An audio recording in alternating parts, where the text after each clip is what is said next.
మీ favourite serials ఇప్పుడు టీవీకి ముందే సన్ నెక్స్ట్ యాప్ లో మస్తుగా అందరికి ముందే చూడండి. ఇప్పుడు సన్ నెక్స్ట్ యాప్ ని డౌన్లోడ్ చేసి సబ్స్క్రైబ్ అవ్వండి.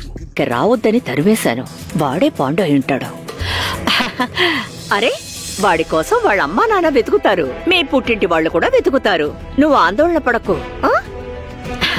ఇప్పుడు నువ్వు పుట్టింటి ఆలోచనలు మర్చిపోవాలి. మనం సంతోషంగా కులదైవం దర్శనానికి వెళ్తున్నాం. విచారంగా ఉంటే ఎలా? నవ్వుతూ ఉండాలి.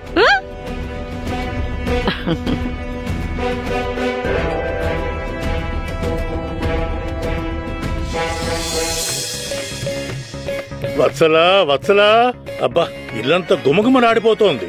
చూడు, ఈరోజు అందరికంటే ముందు నువ్వు నాకు భోజనం పెట్టు. నేను బయటికి వెళ్ళాలి. విషయం ఏమిటంటే మా మనోరమ వదిన ఇంట్లో లేదు. ఆవిడ ఉన్నప్పుడు నేను బయటికి వెళితే నన్ను నానా తిట్లు తిడుతుంది. అవును, మరి పెద్ద వ్యాపారం చేయడానికి వెళుతున్నారు. ఆవిడ మిమ్మల్ని తిడుతోంది. మీరు ఎగురుకుంటూ వెళ్లేది జూదం ఆడి ఓడిపోవడానికేగా. ఇక ఓడిపోవడం అనేది ఉండదు వత్సలా. ఇక నీ భర్త ఓడిపోడు. చూడు, నా చేతులు ఏమున్నాయో చూడు. ఈ పాచికల్ని భైరవుడికిస్తే మంత్రించి తీసుకొచ్చాడు.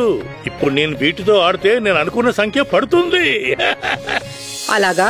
జూదంలో మీరు అనుకున్న సంఖ్య పడటానికి అదృష్టం ఉండాలి, కానీ మీ తలరాతలో అది లేదు కదా.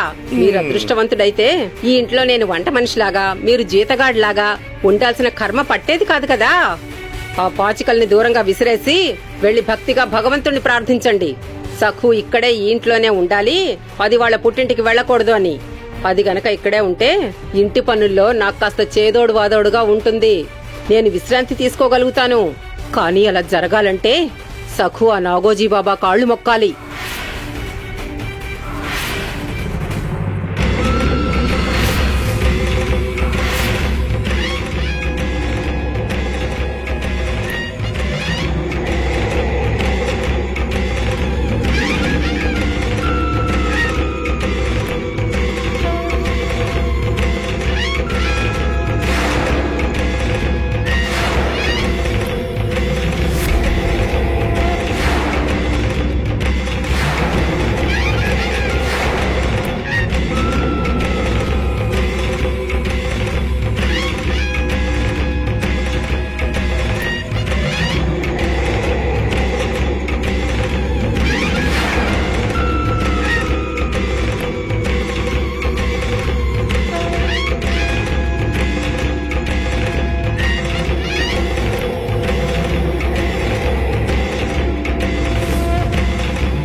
ఇది దేవుడి సన్నిధి కాదు.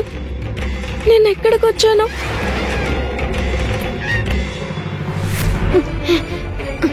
నిజంగానే పిల్ల ఇక్కడికి వస్తుందా?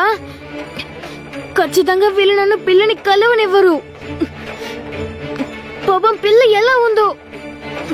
పిల్ల వాళ్ళ భర్త నిజంగా చాలా మంచివారు, కానీ వాళ్ళ అత్తయ్య గారు పిల్లని ఇక్కడికి తీసుకొచ్చి ఇబ్బంది పెడతానని చెప్పింది. పాపం తనని ఎన్ని హింసలు పెడుతోందో. ఎవరైనా నా కట్లు విప్పండి. పిల్ల వాళ్ళ అత్త నా చేతికి దొరికితే వదలను. ఎవరైనా నా కట్లు విప్పండి. దయచేసి ఒకే ఒకసారి పిల్లని కలవనివ్వండి. పిల్ల పిల్ల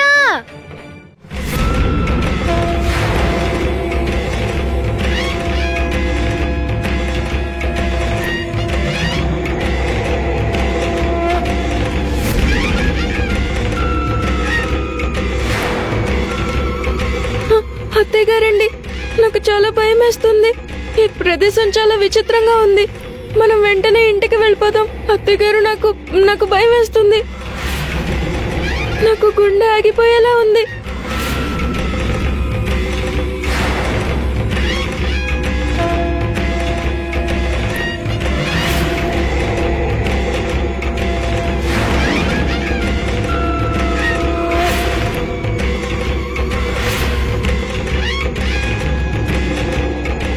నువ్వేం చేస్తున్నావు? నా వెనక దాక్కుంటాబెట్టి ఇలా రా. రా, ఏమైంది?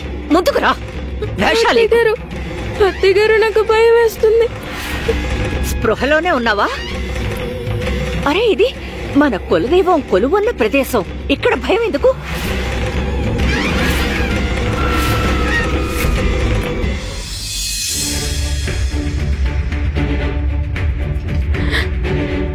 అయ్యో దేవుడా, ఈ రోజు ఉదయం నుంచి నా కుడి కన్ను ఎందుకు నదురుతోంది? ఇది చాలా అపశకనం.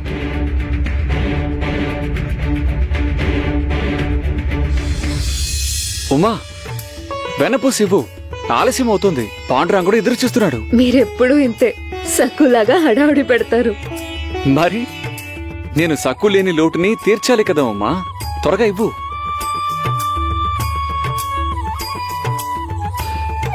సరే సరే, తీసుకోండి.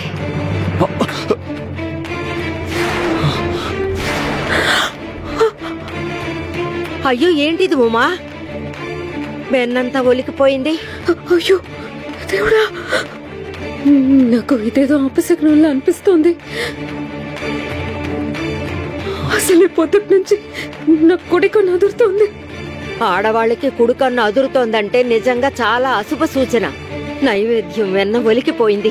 ఈ రోజు నా మనసు అల్లకొల్లంగా ఉందంటే మన చిన్నారి సగం అత్తగారింటికి వెళ్ళింది.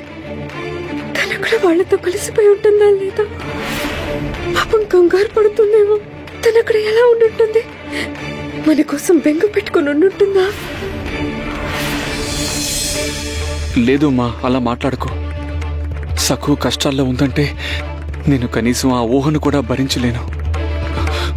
అమ్మా, మన సక్కు క్షేమంగానే ఉండుంటుంది కదా? తను అక్కడ అవస్థలు పడ్డం లేదు కదా?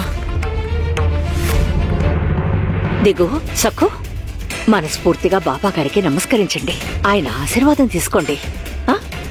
ఇలా కోరుకోండి, మేము సంతోషంగా కాపురం చెయ్యాలని. బాబాగారు, దిగంబర్రావు వచ్చాడు. తన భార్యతో పాటు నా కొత్త కోడలు సఖు వచ్చింది. మీ ఆదేశం ప్రకారమే తన్నే మీ పాదాల దగ్గరికి తీసుకొచ్చాను. కొత్త జంటని ఆశీర్వదించండి.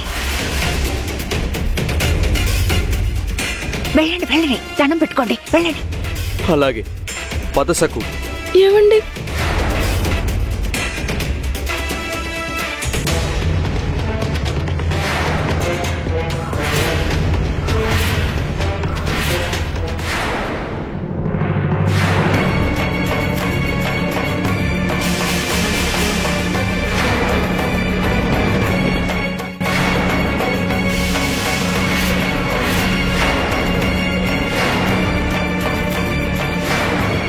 మీరా?